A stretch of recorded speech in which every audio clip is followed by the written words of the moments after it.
Transitions can be the hardest part of the day, moving from play to learning, from outdoors to indoors, or even just stopping an activity that's enjoyable.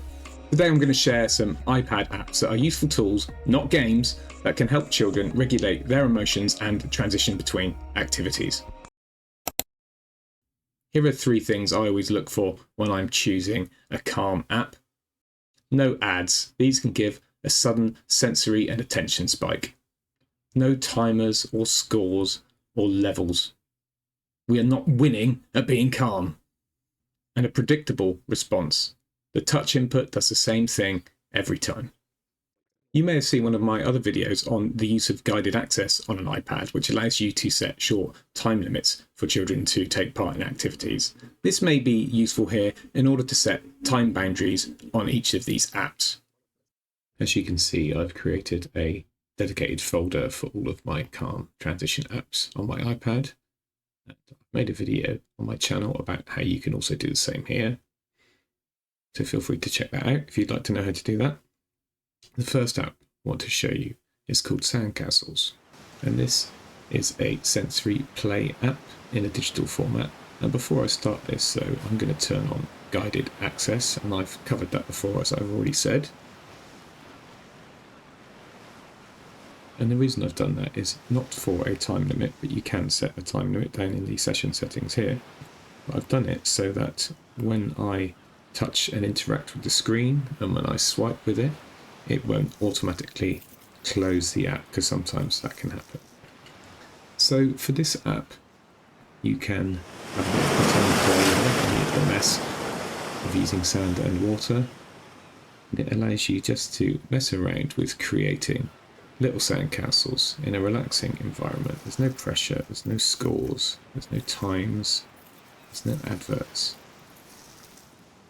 It's just relaxing.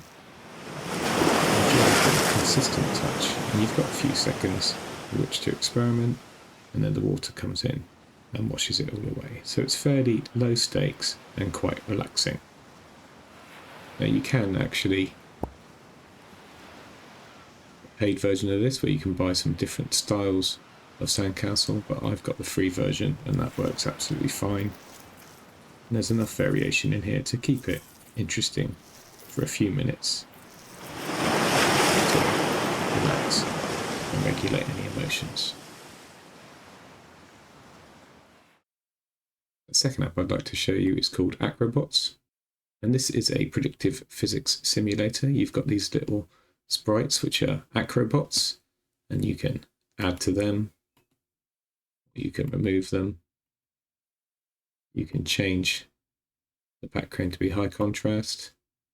Here you've got all the different physics simulators you can do. You've got a few presets on the side here, but you can experiment and play around with how you want them to move and how you want them to interact. And then you can touch them and you can move them around with your finger. Basically just see how they move, how they stick together, how they bounce off of each other. And this is great for focusing attention without any pressure of scores or games or levels. It just allows you to do some problem solving and to do a bit of playing around with this simulation. The next app I want to show you is called Hidden Grid. And you can either have multi-touch or single touch. I'm going to go for multi-touch at the moment. And when you drag over the screen, it creates a really nice visual pattern, and at the same time some nice relaxing sounds as well. So this app encourages visual scanning and also discovery, and it supports focus and patience. You can see I can use multi-touch, touching at 2 points at the same time as well. This works really well for children who like patterns and structures, and also who respond well to soft, relaxing auditory cues.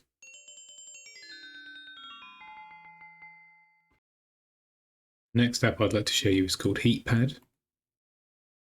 When you open this app, it will start in portrait mode. I would recommend turning on guided access for this app. just because there'll be a lot of swiping and dragging with multiple points of touch, and that can sometimes close the app and be a cause of frustration. So as you drag, almost like it senses the heat of your hand, but it's actually the pressure of the touch that you make and how long you leave your hand in different points there. So you can create lots of different patterns. And down at the bottom, you can also see there's a few menu options. You can actually have some gentle sounds on as well, which are quite nice to add. You can experiment with changing the backgrounds and the touch effects. There's a lot of free ones on here, but there is also a premium version you can buy to give you access to more.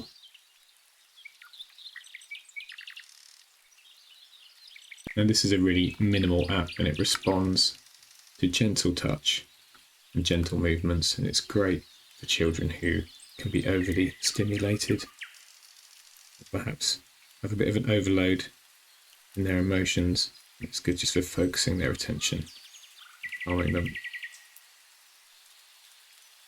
Like I said, very minimal input, but very relaxing sensations. And the next app I'd like to show you is called Gravitarium. And this is a particle-based physics simulator. And what you've got is lots of tiny little pixels on the screen. And as you touch them, they interact with all the points of contact. And you can experiment with that by having one point of contact, or two, or three, or four.